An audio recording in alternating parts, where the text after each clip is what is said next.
Salve, amigo do futebol de mesa de todos os cantos do planeta. Eu, Jefferson Carvalho, estou aqui na manhã deste sábado, dia 1º de maio, para mais um Botão em Debate, o programa semanal que repercute os temas que foram destaque no Fórum Mundo Botonista ao longo da semana. Então, se você gosta das coisas do futebol de mesa, gosta da resenha, do debate, deixa aí já o seu like, compartilhe esse vídeo e ative o sininho de notificações para você ser avisado toda vez que nós lançarmos algum conteúdo inédito aqui no canal. Bom, antes de repassar aqui com vocês os temas das enquetes do Botão em Debate de hoje, vamos à charge da semana com o nosso Marcelo Paiva. Vocês conhecem o trabalho do Marcelinho hoje, com uma homenagem ao nosso Vinícius Ramalho, chefe do núcleo de jornalismo aqui do Mundo Botonista. Aliás, o Vinícius e a esposa Ana Luísa, um grande beijo para ela. Os dois estão grávidos de um garotinho que será um novo botonista para as nossas fileiras em breve. Confira aí na sessão Vernissage.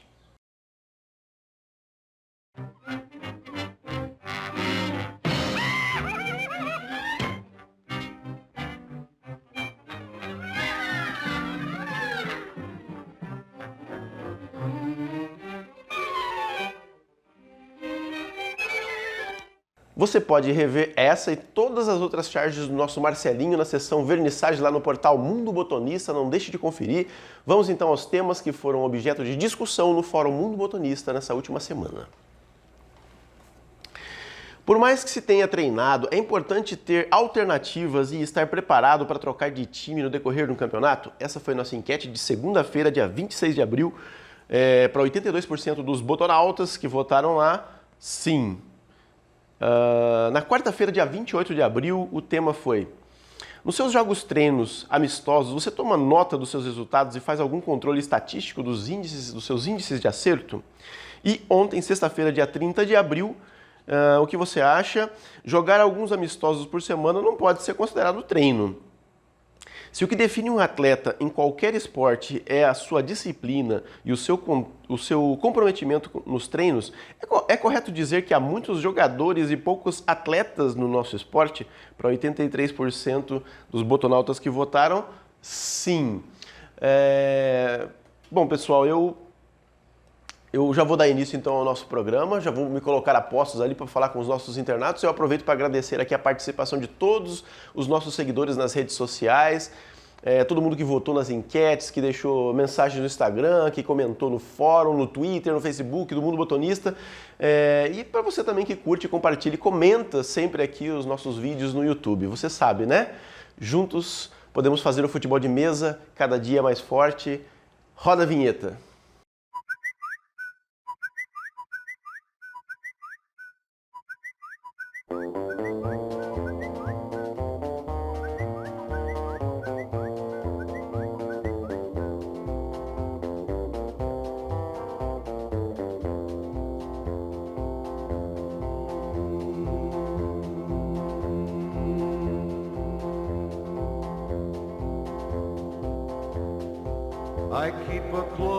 Olha aí, pessoal, já estou na companhia dessas grandes figuras do nosso futebol de mesa para mais um Botão em Debate deste sábado, dia 1º de maio, Dia Internacional do Trabalhador.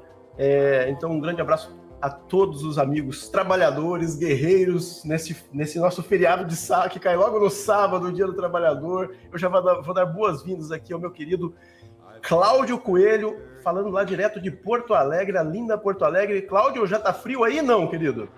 Tá esfriando. Começou devagarito, o inverno começou a mostrar as garras aqui no sul. Nós já estamos aqui com 14, 15 graus em Porto Alegre. No interior já andou beirando 0 grau. Rapaz, dramático, hein? Já não gosto, hein? Época péssima para eu visitar o Rio Grande do Sul, Deus me livre.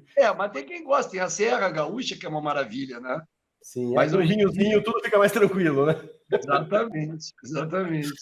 Querido, seja muito bem-vindo ao nosso Botão em Debate. Vou dar boas-vindas também aqui ao meu querido Elismar. Temos aqui um elemento de peso nessa nossa mesa, Elismar Ferreira Gomes, um ex-campeão brasileiro da categoria Master. Seja bem-vindo também, Elismar. Muito bom dia, querido.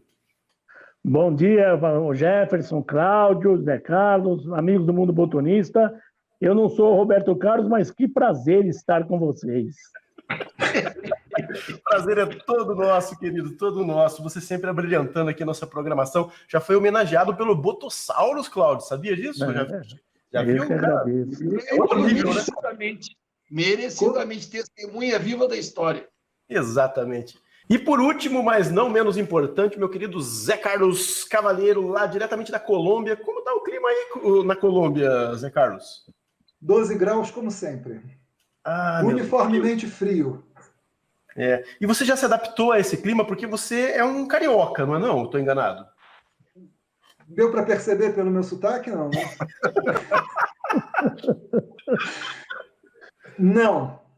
Não me adaptei. Mas não é que eu não me adaptei ao frio. O frio eu gosto, acho muito legal, não tenho nada contra. Inclusive, quando eu fui comissário de bordo, gostava muito de ir a Curitiba e a Porto Alegre, São Paulo também, em determinadas épocas do ano, é uma cidade fria. O problema aqui são as variações do clima, né? Você encontra as 4 estações num único dia, às vezes 3 vezes. Rapaz. Então, isso é bastante complicado. Lá em Curitiba, eu morei em Curitiba por 10 anos, também era assim, a gente saía de casa, já saía de galocha, já saía preparado, era cachecol, dava umas 3 da tarde, rapaz, aquilo você jogava fora, aí você tinha lá guarda-chuva, você tinha botas, você tinha que se preparar para sair de casa de Curitiba, quando você ia voltar no final do dia. Bom, chega de conversa, já dei boas-vindas aos nossos queridos amigos e debatedores aqui. Vamos partir logo para os nossos temas de debate. Lá na segunda-feira, esse primeiro debate, quem está aqui ao meu lado é o Cláudio Mastrangelo. Aliás, Cláudio, eu ia te perguntar isso, é Coelho, é Mastrangelo ou Coelho, né? É tudo. Dependendo da época, quando eu encontro alguém na rua que eu não vejo há muito tempo, dependendo do jeito que o cara me chama, eu já sei se foi da faculdade, se foi da escolinha ou se é da profissão. O que é da parte do pai? É o Coelho ou é o Mastrangelo? O Coelho é da parte do pai e o Mastrangelo é da mãe. Tá certo. Cláudio, querido, olha só, o debate lá da segunda-feira, nossa enquete de segunda-feira lá no nosso Fórum Mundo Botonista foi com a seguinte pergunta.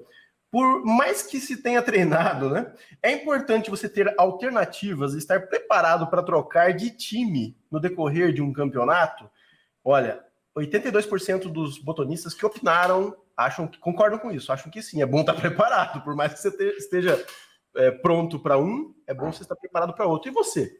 O que você acha? Bom, um abraço para vocês todos, é um grande prazer de revê-los a todos. Um abraço para todo o pessoal que prestigia o Mundo Botonista.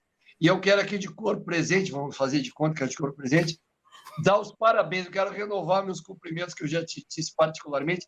A capacidade do Mundo Botonista de se reinventar é impressionante.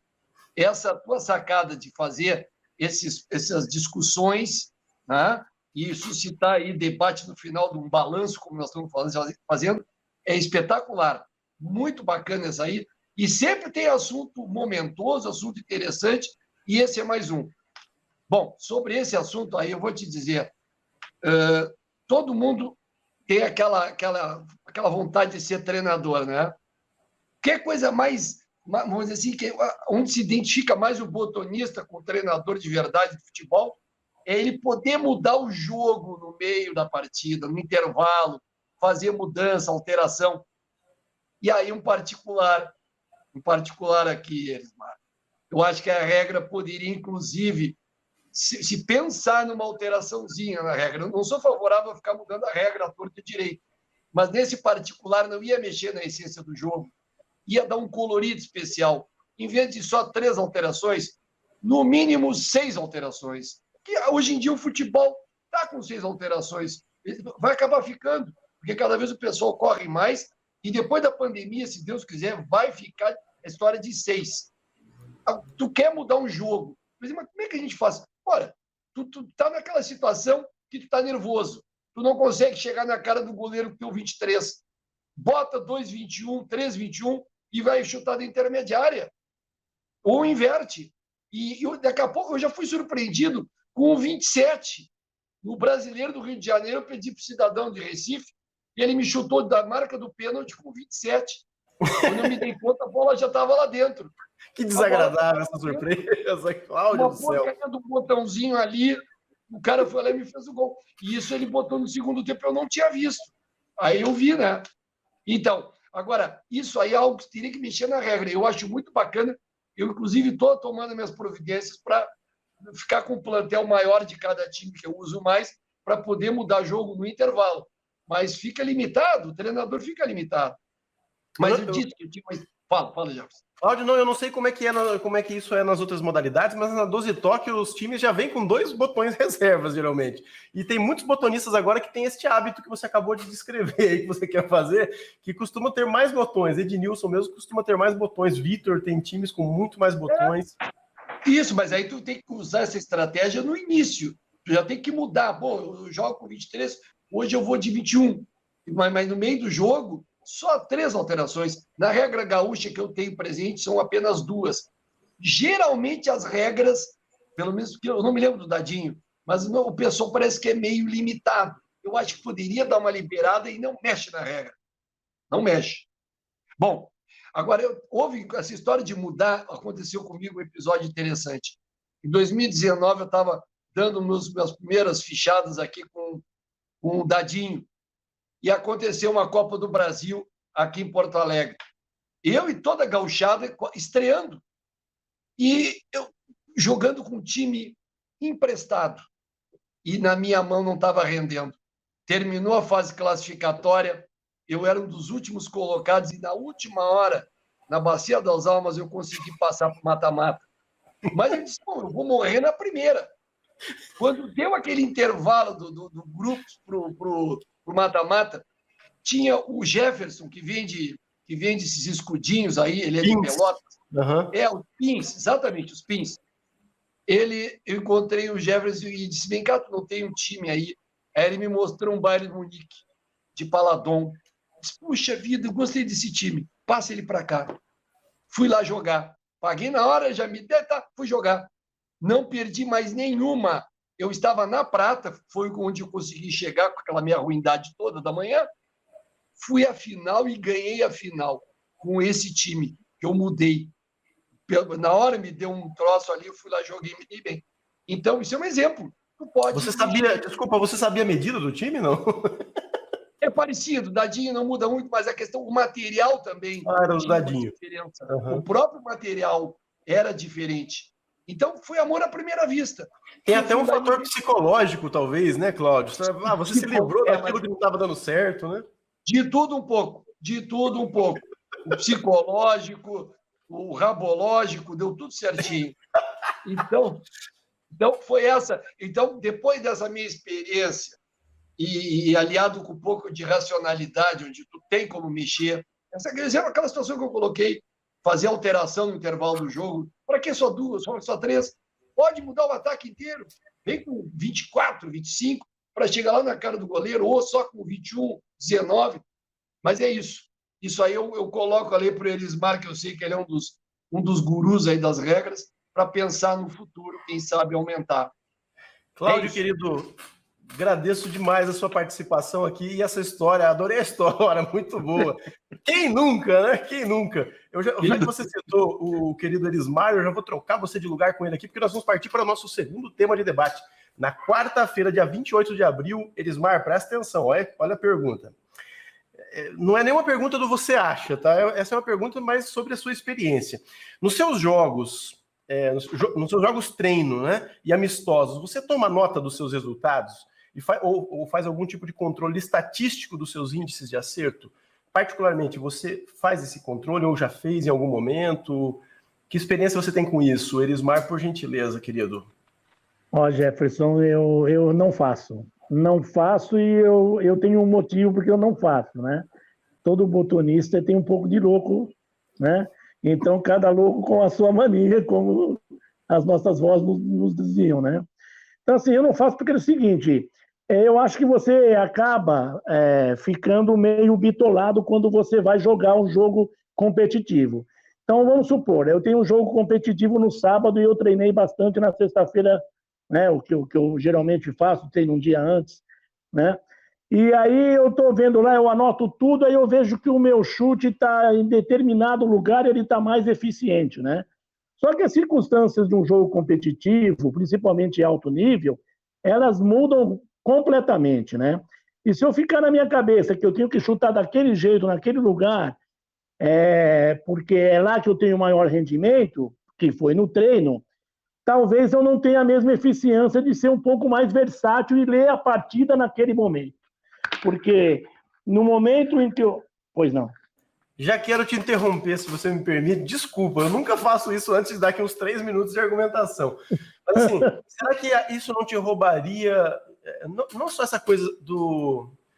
A sua frase agora me chamou a atenção. Eu acho que eu vou ficar pensando nisso, que eu tenho que chutar de onde eu sou mais efetivo e tal, isso vai me tirar a efetividade. Será que mesmo que te aumentasse a efetividade, talvez, no seu caso, não te tirasse o prazer de jogar, porque você talvez goste justamente dessa liberdade criativa? Não, exatamente. Tira um pouco do prazer, tira até um pouco da concentração, né? Porque você, quando você está competindo num jogo de alto nível, assim, que você está ali no mata-mata, ou mesmo quando você vai passar de fase, você tem que ler a partida naquele momento. Se você falar assim, não, eu tenho um melhor aproveitamento aqui, aí o teu oponente lê o teu jogo, começa a te marcar de lá, se você não tiver versatilidade, você não vai conseguir ter sucesso naquela partida, né? Além disso, além de você não ter o sucesso, mais do que isso, ele limita você a um pensamento, né? A um determinado jogo. E eu sou um cara meio... Eu sou um jogador comum, mas eu sou versátil. Eu mudo muito o meu jogo conforme a partida, entendeu? E é assim que eu sei jogar. E também o prazer de jogar também é você ter variações, né? Não fazer aquele jogo mecânico só daquele mesmo jeito. Quando está dando certo, a gente até acaba, né? Mas a gente tem que ter opções de pensamento estratégico durante uma partida. Perfeito. Eu acho que o treino, você anotando tudo no treino, isso daí te deixa um pouco limitado na sua visão de jogo, na concentração e no prazer de jogar.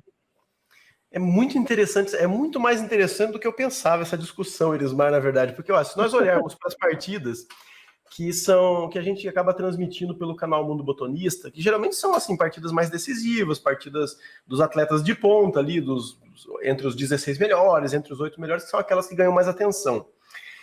A gente vê um jogo muito homogêneo, né? Os botonistas que frequentam, digamos assim, mais assiduamente essas partidas decisivas, as partidas grandes, são botonistas que, via de regra, esses botonistas têm um jogo muito padronizado. Tem, inclusive, pessoas que já se queixaram comigo, assim, no privado, dizendo assim, eu não jogo 12 toques, mas que regra chata essa que vocês jogam, porque o jogo é sempre igual, os caras vão lá e acertam, e o cara sempre ataca no mesmo lugar, o cara sempre procura a mesma jogada. Existe um embate aí, para você estar no topo, talvez, Elismar, seja necessário você ser mais fiel a um padrão de jogo? Pergunta difícil, né? Isso vai depender do jogo, Jefferson. Isso vai depender do jogo, entendeu? Porque se você vê um jogador que ele gosta de chutar somente no canto, né? Por exemplo, e aí você marca esse chute dele, se ele não mudar o jogo dele, ele está morto na partida. Se o cara vem só de ponta e ele só chuta daquele jeito, se você conseguir tirar o chute dele daquela ponta onde ele gosta, e ele não tiver uma segunda alternativa, ou se achar fraco na segunda alternativa, ou não mudar a estratégia dele, ele vai estar morto na partida. Agora, as partidas, às vezes, o cara está fazendo aquele jogo e está dando certo, né? Se você vê os jogos que você filmou, aí do Jefferson, de vários grandes craques aí, eles fazem basicamente o mesmo jeito. Só que chega uma determinada hora, ele começa a ser marcado. E ele acaba tendo que dar uma improvisada um pouquinho para lá, um pouquinho para cá. Às vezes ele não chuta daquele mesmo jeito que ele chutou a outra bola, entendeu? Isso são detalhes que a partida vai te falar. Você não pode ir pré-determinado para uma partida. Você tem aquela teoria tática do seu adversário no começo do jogo, que pode mudar, entendeu? Eu, por exemplo, eu vou te falar, às vezes quando a gente joga um jogo por equipe, por um acaso, eu ouço o jogador do time adversário dando dicas sobre o meu jogo, ele gosta de chutar ali, A primeira bola que eu vou chutar no jogo é exatamente o contrário. Porque se essa entrar, o cara vai ficar perdido. Entendeu? Então é isso que você tem. Para mim, eu não consigo ver o jogo assim de uma única maneira. A cada partida te oferece várias facetas e é isso que é legal no futebol de mesa. Muito legal. O jogo de equipes é muito revelador do nosso jogo, na verdade, né, o Erismar? É muito Eu nunca me revelador. esqueço de uma experiência num campeonato que eu joguei pelo IVN, aqui de Londrina, né? Que nós fomos vice-campeões. Perdemos a final para o Corinthians. Vencíamos até a terceira rodada e saíamos com a bola no segundo tempo na rodada decisiva. E a gente perdeu aquela final para o Corinthians. Eu me lembro de uma partida, não sei se foi contra Palmeiras, quem foi? Palmeiras a gente eliminou na semifinal. Eu não me recordo exatamente a partida, mas foi sensacional, porque assim, ó, o cara, alguém cantou o jogo, olha, o Jefferson chuta pela esquerda, ele gosta da esquerda. E aí o cara pegou e fez o seguinte, ele fechou toda a esquerda, mas ele deixou assim muito escancarada a direita. Sabe quando fala assim, venha, filhão? Eu já sei que você é grosso aqui. E lá fui eu, né? Fui lá e chutei, mas chutei bizonhamente a bola. Mas aconteceu exatamente o que você falou. Eu ouvi eles falando sobre o meu jogo. Eu falei, caramba, mas será que eu sou tão grosso assim, chutando da direita? Não é possível, eu pensei comigo. Mas ele abriu de volta, eu chutei outra bola daquele lugar horrorosa. Eu falei, meu Deus, mas eu sou muito ruim mesmo desse lugar. Assim, é revelador, né? Você começa a perceber que alguém observando o seu jogo te mostra os seus defeitos, aquilo que você precisa aprimorar realmente, né? Adorei essa Por isso você tem, por isso que você tem que procurar conhecer os seus defeitos, né? Treinar os seus defeitos e nunca fugir de enfrentá-los, né? Então, se o cara está me marcando na direita, que ele acha que eu sou muito bom na direita, eu treino bastante em todo quanto é lugar da mesa. E eu não vou fugir. Se ele me chamar da esquerda, eu vou me chamar e eu vou acreditar no meu chute e vou chutar concentrado, entendeu? Um exemplo, né? Então, eu acho que você não pode fugir de enfrentar os seus erros. É assim que você consegue jogar uma partida melhor. Perfeito, Erismar, perfeito. Olha, aprendi mais um. Voltei de lá sabendo um pouco mais sobre mim. Voltei treinando muito da direita daí. Erismar, sempre bom. Obrigado, querido, pela tua participação. A gente aprende sempre muito com as suas participações aqui. E lá no fórum também, né, com as suas colocações. Agradeço. E eu já vou substituir você aqui na minha companhia. Ao meu lado agora está ele. Nada mais, nada menos que meu amigo Zé Carlos Cavaleiro, direto da Colômbia. Gente, não sei se vocês sabem, eu quero apresentar a vocês. Está aqui o novo editor-chefe do canal, do portal Mundo Botonista, do nosso blog Painel do Mundo. Zé Carlos, que já faz um trabalho brilhante e há muito tempo, um trabalho digno de tirar o chapéu junto à FEFUMERGE, né? Aceitou o meu convite, nem acreditei, gente. Salário altíssimo, lógico, né? Não é fácil contratar um profissional desse gabarito. Zé Carlos... Internacional. É verdade, uma contratação internacional. Seja muito bem-vindo, Zé Carlos. Olha a sua pergunta aqui, querido. Essa foi a pergunta de ontem, sexta-feira, lá no nosso fórum. O que você acha? Jogar alguns amistosos por semana não pode ser considerado treino? Se o que define um atleta em qualquer esporte é a sua disciplina e o seu comprometimento nos treinos, seria correto dizer que há muitos jogadores, mas poucos atletas no futebol de mesa? O que você acha sobre isso, Zé Carlos? Eu acho que a sua pergunta foi extremamente tendenciosa, porque você já fez uma afirmação logo no início que força as pessoas a responderem a terem uma determinada resposta. Então, já que você falou isso, deixa eu te interromper. 83% concordaram com essa tese. Eu tenho acesso ao Instagram.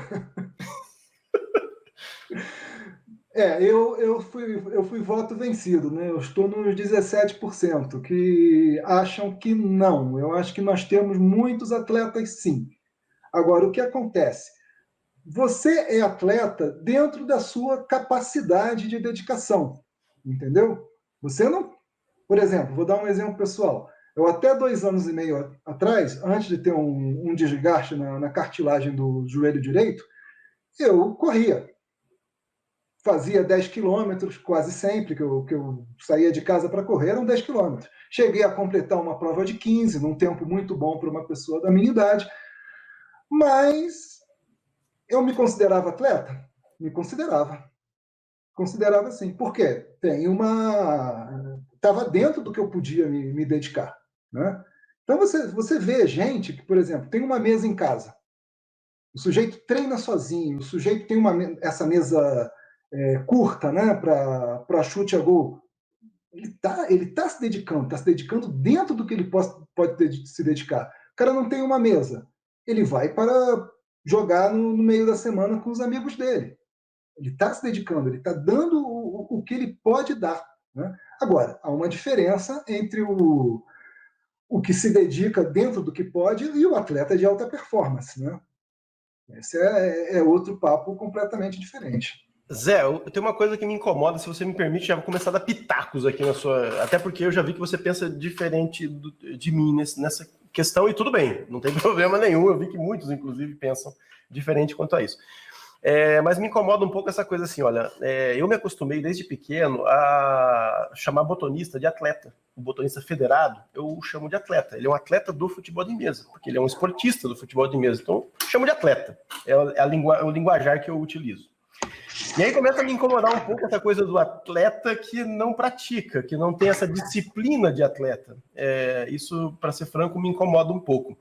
Eu tenho alguns exemplos assim fantásticos de pessoas que, enquanto não se dedicaram tanto aos treinos, essa coisa disciplinada, repetitiva, eram botonistas muito medianos. É correto dizer que existe o botonista, o jogador de futebol de mesa e o atleta do futebol de mesa? São comportamentos diferentes? É uma maneira de se pensar. Né?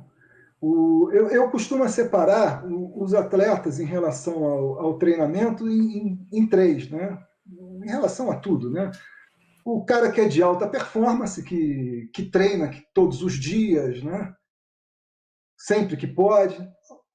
Aquele que tem as suas limitações, mas que eu pessoalmente também considero um atleta, e o cara que leva o time na mesa no dia da competição e vai jogar. Esse realmente não é um atleta do futebol de mesa. Mas os outros dois, sim. Né? Eu considero atleta. Agora eu levanto um outro ponto. Nós temos realmente um treinamento científico para o futebol de botão? Zé, discorra sobre isso, porque eu fiquei muito interessado. Ontem, no nosso debate lá no fórum, eu ouvi você levantando essa questão e as pessoas talvez tenham passado batido por alguns. O que seria isso? Você está falando de método de treinamento? Seria isso? Não é só método de treinamento. Por exemplo, um grande atleta, não vou citar nome de ninguém aqui para não ficar chato, vou citar o Erismar, por exemplo. O Erismar é um grande atleta, da categoria Master. Erismar. Perfeito. O Erismar tem os métodos dele de treinamento que ele mesmo desenvolveu. Né? Agora, isso é baseado no empirismo, isso é baseado na observação dele.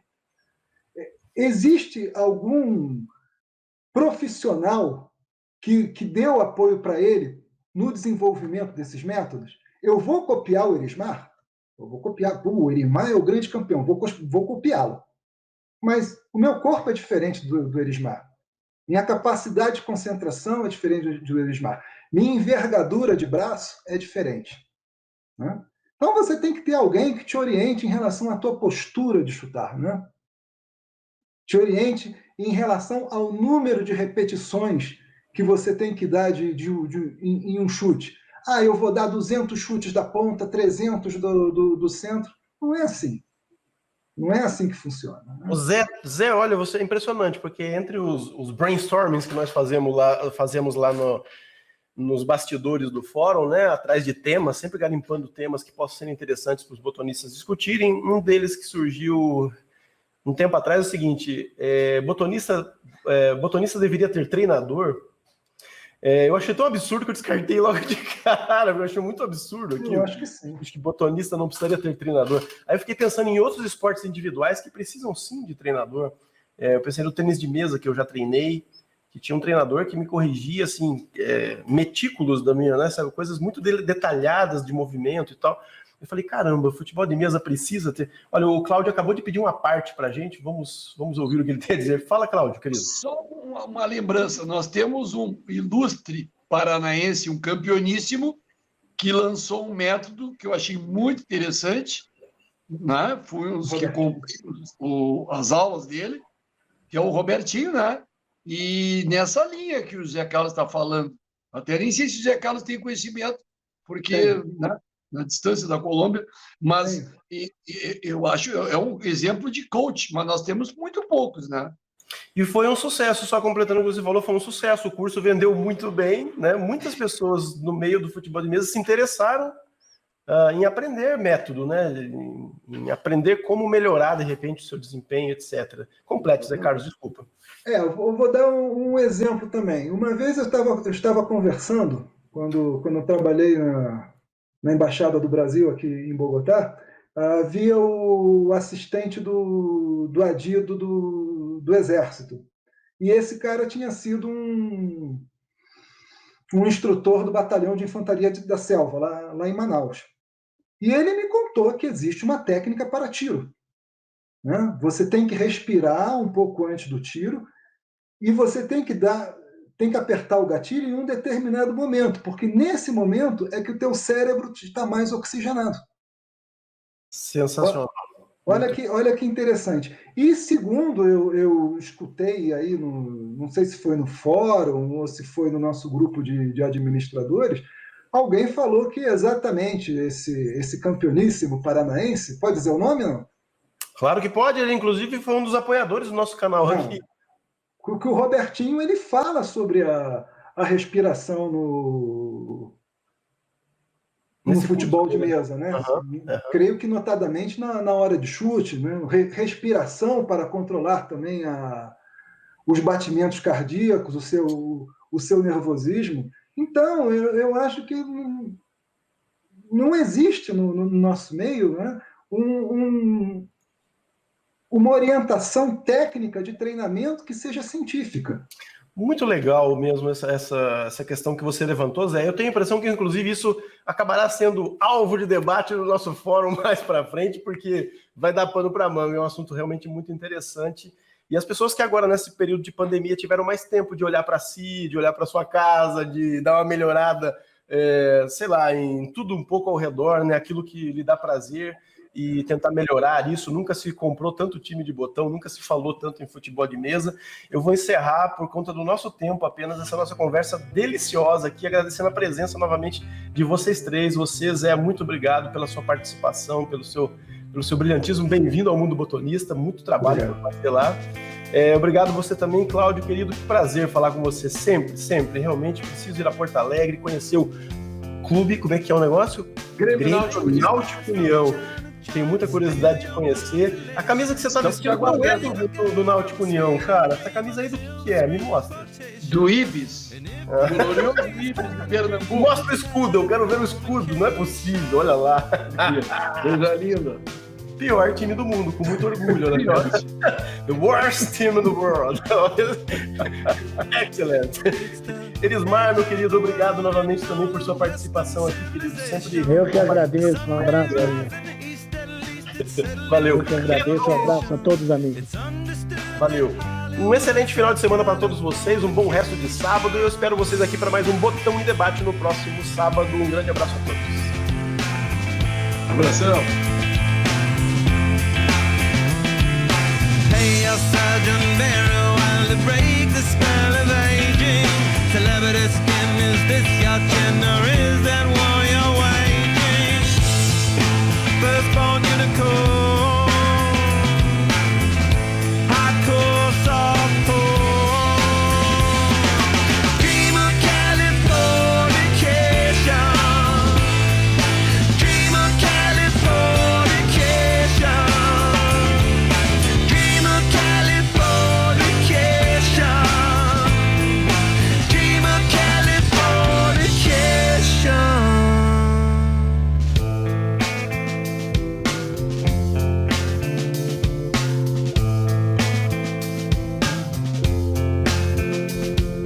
Mary McGill, be my ferry to the world, be my very own constellation. A teenage bride with a baby inside, getting high on information. And buy me a star.